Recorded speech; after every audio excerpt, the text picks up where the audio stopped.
I'm a word girl, so the idea behind Peter Johnston's Opening Minds Using Language to Change Lives had me intrigued from the start. When I started the teacher education program, I knew that I wanted my future students to believe they could accomplish anything.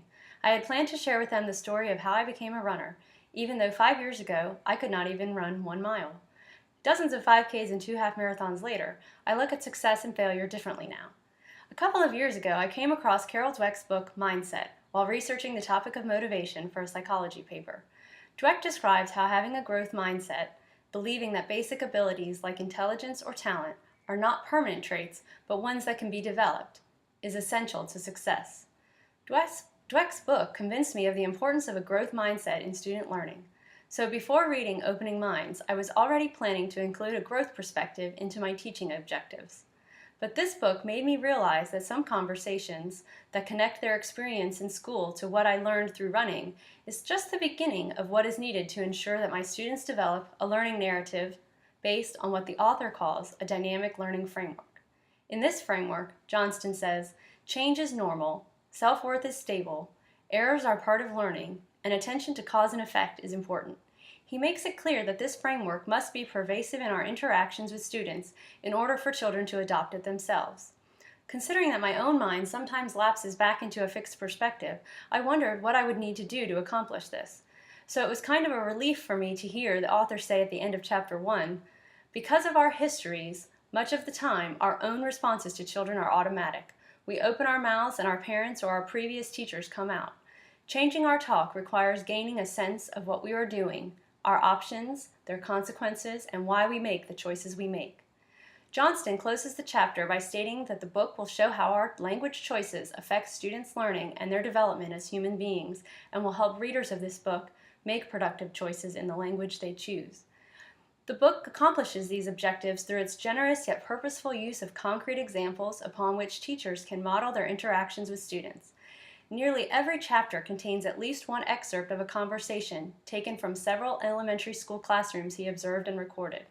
The author also breaks down many of the examples with analyses explaining the consequences of what the teacher said and how it contributes to the development of the framework. He points out that even teachers with good intentions can inadvertently reinforce a fixed mindset in their students. For example, when teachers hear a student make comments that reflect poor self-esteem, such as, "I'm not good at reading," a common response is to try to convince the student that he or she is good at reading. Johnston says this only confirms the child's belief in fixed characteristics. But he suggests an alternative response, encouraging the children to add the word "yet" when commenting negatively on their ability or performance. An entire chapter is devoted to explaining in detail how to give productive feedback, focusing on the process, not the product or the person. In the chapter on inquiry and dialogue, the author includes a 5th grade class's discussion of a book.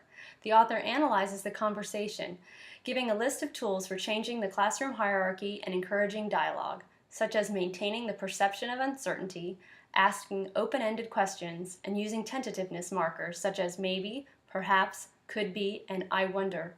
The blending of these practical recommendations with their theoretical bases is what makes this book a good one. During my reading, I noted many connections to theories studied in my education classes at Berry College. For example, Johnston cites the work of Vygotsky and Piaget, and although Dewey is only mentioned in the acknowledgments, the influence of his student-centered philosophy is apparent throughout the text. It made me think about concepts I had learned in class, read in textbooks, and observed in field experiences from a new perspective, language. By showing me how to use what I say to better implement theory and my personal philosophy into my practice, this book deepened both my abstract and concrete understanding. In addition to the chapters on giving feedback and encouraging dialogue and inquiry, the book also shows teachers how to improve students' social imagination, help children develop a moral compass, and teach them how to work and think together. Johnston shows readers how each of these objectives is rooted in a dynamic learning framework.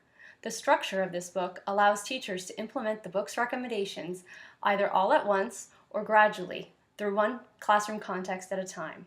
I recommend this book for teachers of any grade level, but I think elementary teachers and even preschool teachers would find it particularly useful because their students are at the early stages in their development of attitudes toward learning.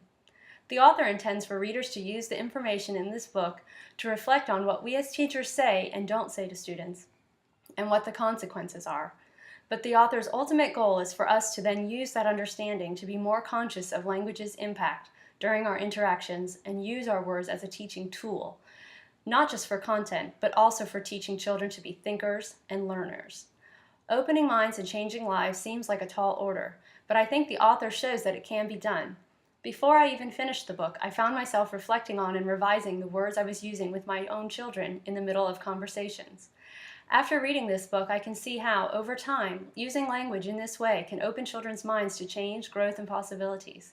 This shift in perspective won't happen overnight for students nor for teachers, but every word can make a difference.